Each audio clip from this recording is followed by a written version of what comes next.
Welcome to In the Cool of the Day, and I'm your host, Reverend Dr. Sharon Anderson, and this is your segment from Behind the Podium, Conversations about Law and Faith.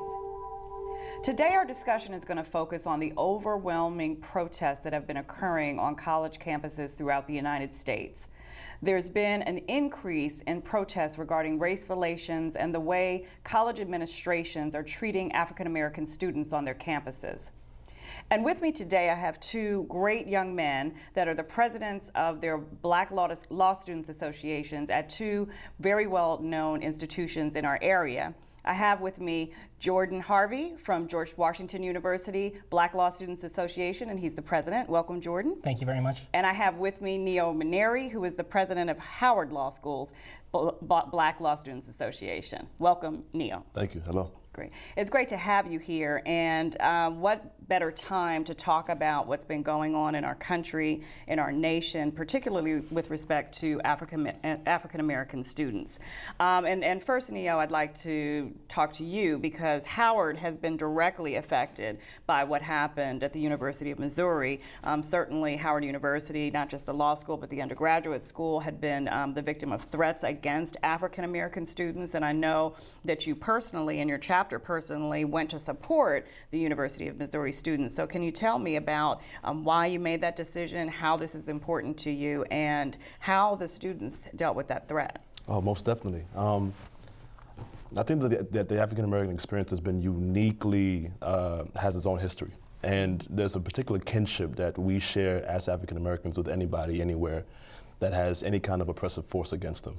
And so when these things happen that are so unfortunate, like at UMIS, that happened at Ithaca, that happened in Harvard, we think it's our obligation to rise up to the occasion, as we have done historically, to, lock arms and show our solidarity with people who have been oppressed and who are being misunderstood. And we feel like the genesis of all of these comes from a lack of real understanding of the history that HBCUs, historically Black colleges and universities, have with predominantly white institutions. And it's this lack of history, or this lack of understanding of history, which causes these unforeseen hostilities. But as long as that history goes unexplored or unaddressed, these events are apt to happen again, unfortunately. And it's unfortunate to see that it keeps happening, but it's also unfortunate to see that we are averse to really talking about the issues where they come from. Right. And Jordan, now you're at GW, and I think listeners might say, well, it's kind of a no-brainer for an HBCU or historically Black college or a predominantly African American student body to get involved, but you're at GW. And so what would you say to our listeners, or why is it important to you and the GW Black Law Students Association to also be involved and also have a voice in this issue? Well, I think, as Nia was saying, at predominantly white institutions, like GW, for example, where only 5 to 8% of the population is African American, you have a lot of people who come from, I guess, what you would call kind of the mainstream part of American society, which doesn't necessarily have a lot of interaction or any kind of knowledge about the African American experience. And so when people see things like police brutality or any of the other things that have been happening recently and in past decades, all the way going back to the inception of this country, they say, well, what's the big deal? And they don't understand it from the perspective of the people who are going through it and suffering it, but from their kind of limited point of, and I don't say this pejoratively, but point of ignorance, and just not knowing what other people are going through. And I think the difficulty comes along when that ignorance becomes indifference. Yes. When Yes. someone doesn't know and you try to tell them, we'll try to look at it from our perspective, and it's met with hostility, as we've seen. And so I think that's where the real problem comes in. Okay. And Neo, now you were speaking to a lack of an understanding as to why in some of the predominantly white institutions, let's talk about Harvard for a second, there is a voice that needs to be heard and there is a concern. And I teach at Harvard. I'm a visiting professor in their trial advocacy workshop. And so I know that the background to their movement right now is because they wanted the crest changed. The crest was the crest of a slave owner. And the way that Harvard Law School started was by the sale of 100, I think it was Antiguan slaves. And so they went to the administration to ask them to change the crest because it reflected a period of oppression, and it didn't really reflect or resound with them as African American students. And as you said, that there was an indifference there. They're important, their feelings are important, and so when they went to voice that with the First Amendment behind them, they were met with hostility, and now hostility from who knows in the student body. If you hadn't heard, listeners, recently there's a wall of all of the tenured professors at Harvard, and all of the African American professors at Harvard's faces were painted over with a black mark, which incited, certainly additional frustration. So what would you say to that about the history and the indifference and how students are reacting to that at Howard? Right. Well, if I could say, I know Howard Law recently wrote an amicus brief for the Fisher v. UT University of Texas Austin case. Yes. It's a case that deals with affirmative action, and it's been given certiorari by the Supreme Court again, so it's going to be heard in this term. But our school decided to, instead of speak on the merits of the case, we decided to talk about the history of slavery and its connection to our institutions. And it's that history that, once again, I want to reiterate, that's unheard.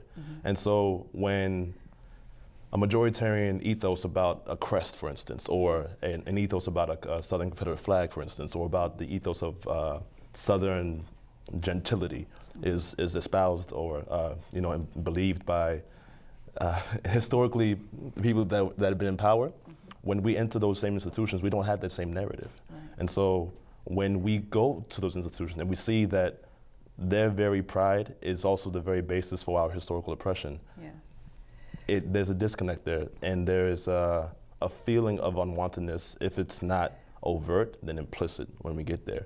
And that's what we try to express. And just to reiterate again, it's just the longer this goes unaddressed, these aggressions and these hostilities will continue. Now, and then Jordan, do you live it? So one might say, well, it's easy for Neo and his chapter to have a voice because they're almost insulated in a sense, because they're there together. It's a predominantly African-American institution. So you have to live it. I mean, do you have personal experiences with discrimination on campus? And how do you view it, or how does your chapter view it? Do you have to be, and let me ask you this, do you have to be a little bit safer on how you approach it? Whereas maybe Howard can stand up in solidarity and push forward because it's almost expected, right, that Howard would do it. How do you address it in your setting? I think that, well, to answer your first question, I think GW is kind of almost unique in the fact that we have a dean of the law school who is an African American. He was just appointed last year, Dean Blake Morant, and he is the first African American dean we've ever had at the law school. And his kind of second in command, the senior associate dean is also an African American man. Wonderful. And so I think the law school is kind of in a unique position among predominantly white institutions where we don't really have that as much at the law school, because there is such a tone of acceptance that has come from the top down. That being said, at the beginning of this school year, we had our annual welcome back barbecue for the Black Law Students Association. There was a woman who came from kind of the undergraduate campus who kind of wandered over, saw that there was food because we were out on the yard, having food, and so she came and took a plate, and it was fine, and she ate her food, and then she came back for seconds and took more food, and then took more food, and about the third or fourth plate, we kind of said, excuse me, ma'am, this is actually kind of a private event, so sorry, but this is kind of for us. And she said, I should have expected this, or I should have known that you people would do this. Right. And so, and she kind of stormed off, but there's always an air and an anticipation where you never know what's going to happen, you never know who is going to say what, and that's an ever-present fear. And kind of going back to what Neil was saying about these institutions, I mean, there was something that happened just recently at Princeton University as well, where the black students on campus were talking to the president at Princeton about President Woodrow Wilson, who of course has a school at Princeton University named after him, because while President Wilson was president of the United States, he had kind of a notorious, I guess, racist view towards African Americans. Even for that time period, it was more racist than your average Joe. And so I think, you know, being at a predominantly white institution, even ones that are, you know, institutions of higher learning that are supposed to be more tolerant, more accepting, you do have to be very careful and apprehensive. Yes, yes, yes. What do you say, Neo, to the listeners or the people that say, what is the big deal? You know, there's equal opportunity. You know, for you, Jordan, you're at the school, you were admitted, you're not really being treated any differently. So what there's a crest, so what there's a Confederate flag, just be glad you're there. What do you say? Because I listened to a news report this morning, and it was so interesting because the interview was about, well, under freedom of speech, why would not the administration, and they were clothing, you know, discrimination under the First Amendment, why wouldn't they have the right to display the flag? Why wouldn't they have the right to use the crest that they want to? Because they have that freedom, just like the African American students have the freedom to say what they want to say. So, you know, what's the big deal? Why don't you just get over it? Get your education, move on, kids. You know. What do you say to that opinion? Because I've heard that. Well, there's a lot to unpack there. Yes. But the way I've always thought of it was, with any socioeconomic measure, it seems that the African American is always lagging, whether it be black against white, whether it be healthcare, education, income, wealth, all of it. And you have two options when you see those disparities. You can either blame the situation on the people who are suffering it, or look for alternative options. You really have to come to the point where you either reject that notion that we're the ones to blame, or that there's possibly another genesis to the problem. And once you start to explore that, you'll see that there is in America, let alone much place else, there is no predisposed position of equality in America. The American dream, that very individualistic American ethos, is more. It's a dream, really. It's illusionary. It's far from reality.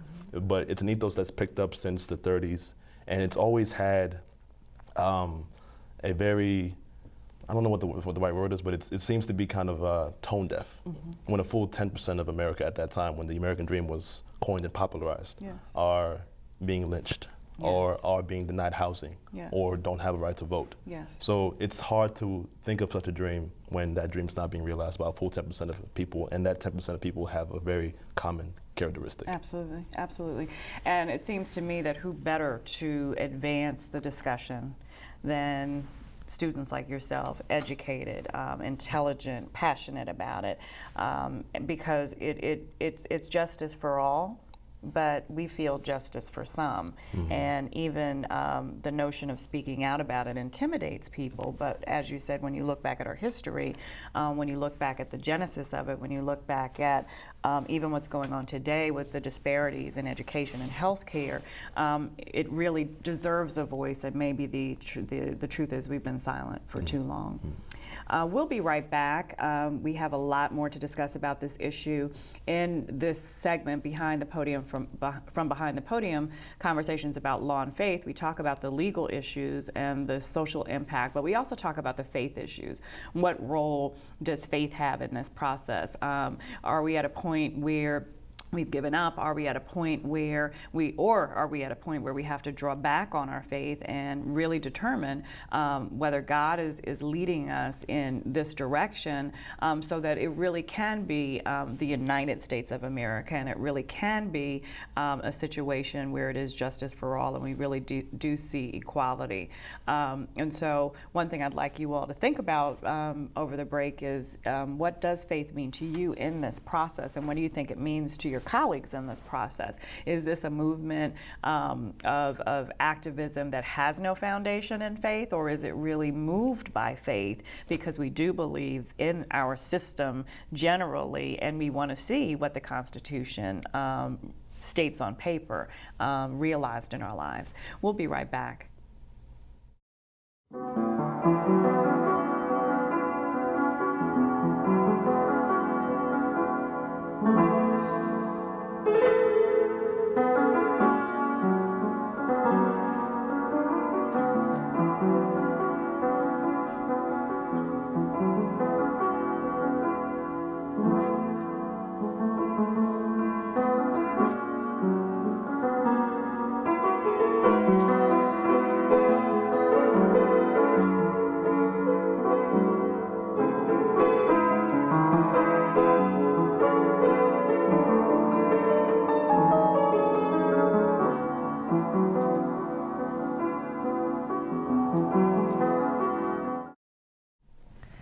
Welcome back to From Behind the Podium, Conversations about Law and Faith. And before we broke, we were having a great discussion about the protests on campus recently and about some of the threats that have been hurled towards African American students on not only African American institutions, campuses, but also on campuses involving different law student associations in the United States, but definitely in the Washington, D.C. area. And with me is Jordan Harvey from GW and Moneri from Howard University. And both of them are the presidents of their Black Law Student Association. And so I wanted to, before we started talking about the faith movement and what compels us as African Americans to attack some of these issues, just give our listeners a little bit of history about the Black Law Student Association. And let's start with you, Neo. Where did it start at Howard? How did it start? Why did it start? Sure. Well, the first chapter was at New York University, founded in 1968. And what it is, it serves for the upliftment and the building up of young Black legal professionals. It's a nationwide network with over 200 chapters, and every chapter itself can take on its own little mold of what it believes a Black Law Students Association can be and should be. And I know whatever I define the Balsa chapter at Howard, I know Mr. Harvey may have a different perspective on things, Sure. but for this past year, since I've been president since June, we've taken a very unique, not unique, I would say very activist approach. We speak out on issues. We spoke up about the UMIS, the University of Missouri events, and we talked about the events directly following the Justice or Else March. And so that's what we've taken, and I would like to defer to Mr. Harvey to talk about his chapter. Yes. Jordan? So the chapter, as he said, the first National Black Law Students Association chapter, founded in 1968, BALSA started at GW around the late 70s.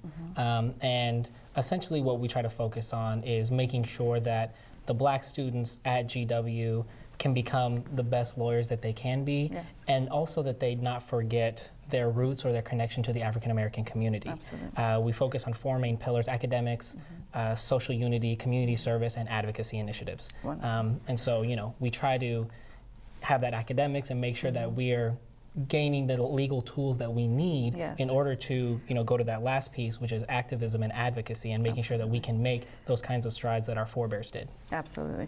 And I went to Georgetown, and that was a very similar experience for me. And another similar experience was our dean was African American, and our dean of students was African American at the time, and that really did mean a lot to us in terms of making us feel safe and secure and welcomed into a predominantly white community. So I know that you really do embrace your leadership. And having BALSA, even I'm sure in an African American community, but certainly in a predominantly white institution, was very important, because you did have a place where you could be reminded of your roots. And if you did need some academic reinforcement, you had support to draw from, and it was a great institution. And I really applaud both of you for leading the helm, particularly in this day and age where we have a lot of political issues to deal with. And I think, as you said, Neil, before, it might be somewhat subtle, or maybe it was you, Jordan, or beforehand, in the last maybe 10 years, it's been a little subtle. And maybe not as overt, but with the killings of Trayvon Martin, and et cetera, with the Justice for All March, with the Black Lives Matter movement, with the killings of the pastor at the church in South Carolina. I think everybody's emotions are a little touched now, and our intelligence is on peak about a different way to address it. And we're now at a position where we need to be a little bit more vocal about it, and I really applaud students for taking up the helm and being champions of that discussion on your own campuses, and so I applaud both of you. So now let's talk about faith, because again, my show is From Behind the Podium, Conversations about Law and Faith, and we talked a little bit about the legal roots behind maybe this movement and the need to speak up as African American students. But I do know that both of you are men of faith. And I think in these tumultuous times, even with what's going on with Syria and France and Paris, there's all the more of a need for our faith in God. when you do step out and get hurled with a threat and then have to respond to that, tell me, Neo, how the students at Howard dealt with it from a faith perspective, because it could be scary. I mean, you get a notice that someone's coming to get you, because not of something not even that you did, but someone that looked like you way across the nation did. How do you react to that? How do you still go to school? Is it God and your faith that pushes you forward, or what is it? Most definitely. And I think that a natural reaction to a threat like that is to be fearful. But if we were to look at our ancestors and our forebears, we would understand that they rejected that fear and they chose to have courage. And there's a famous quote, I wish I could know who it was, but the courage is not the absence of fear, it's the choice to go through with it, or through in spite of it. And so just knowing that the legacy that Howard continues to embody and to have, those threats when they happened, what we chose to do as a body was to join together, be each other's support system, and say to whoever the threatening person was, we're not going to let you sully our identity, and we're not going to let you intimidate us to the point where we're not going to get our education, because that's the very thing that was tried on us historically. And if we know that education is the passport to our future, then we can't have somebody closing the gates. Absolutely, absolutely. And then Jordan, in your situation and in your environment, I can imagine that there are times when it's trying, and maybe it's threatening, maybe it's even depressing, and it's a little easier to put your head under the covers and not deal with it. But obviously we know that if we take that approach, then we can't get our education, and then we can't be intelligent and be in the same room to make our voices heard. So tell us how your faith impacts your decisions as an African American student. I think that when you, excuse me, I think that when you look at kind of the lay of the land in the legal field, you see that African Americans, the diversity is actually going down. The percentage of African Americans in the legal field is declining. And so, on one hand, you want to kind of look inward and say, well, I'm doing what I'm supposed to do. But I think, as Neo said, there's this unrelated kinship that we feel, and that we're one community. And so I think a lot of what we try to do with Balsa, and what I try to do personally, is just have that hope and that faith that things are going to get better. And I really like the example that's talked about in Romans 4 of Abraham. And it said that he hoped against hope. That's right. That he was going to be the father of many nations, and his wife couldn't have children and things like that. And so even though things look very bleak a lot of the time, we hope against hope, and we hold on to God's unchanging hand, and we just kind of wait with that godly patience for things to turn around. That's right. And we do have an African American president, and he penned the audacity of hope, and we do have the audacity to hope that it will get better. And being part of the change, I think, is important to us, and that's why I wanted to have both of you on the show, because Balsa has always been at that forefront, particularly in the legal educational community, to realize that change and to vocalize that change. But we can't do it without faith. We can't do it without holding on to God's unchanging hand. We can't do it without understanding that that we have faith in the face of fear. That's right. There's 365 fear nots in the Bible. And as my pastor says, that's a fear not for every day of the year. And if we keep that in front of us, then when we get into situations like we've been in recently, on campus, off campus, even in a social setting, we can get through it and understand that things will change. Recently, I had an experience. I was at a Starbucks, and a young man, African American man, probably about your age, was the barista. And he had served a white gentleman in the Starbucks and called out his name, as they do in Starbucks, "Mike, here's your coffee." And the man said to him, "You should have said sir. You should have said Mr. Mike to me." And he was with about 4 or 5 gentlemen, and they laughed and they left. And it was actually right around the time that the threats came out against Howard. And I was so impressed about the poise that young man had, because he really could have handled it a different way, but he just kind of smiled and continued to work. So what do we say to a young man like that? Because he actually was probably a little younger than you. What do we say to those that are coming behind you We know that you all on college campuses, because you do have that solidarity in Balsa, can get a little bit of momentum. But what do we say to my sons, my 17-year-old, to grandchildren or young men that are 8 years old? What do we say to them? I'll start with you, Neo, about how to handle this. If God be for us, who can be against us? That's right. That's where we start. Yeah. We've uniquely identified ourselves through biblical tales.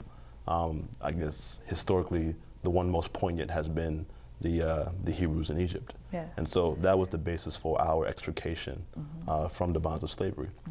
And that whole time, through that narrative, we've kept God at the forefront. Our perspective of our God is very moving. He's very impelling and all of that. And so we understand that while we're here, we're going to be looked at in a certain way. We understand that we're not going to be favored in certain lights. But if we gain strength from knowing our history in this country, I don't think that strength will not be depleted in the future if you just remember who's been looking out for us this whole time. That's right. And we do believe in God, and we know that He will carry us through. We thank you for being here. Thank you. And thank you for listening. Please continue to listen to From Behind the Podium, conversations about law and faith.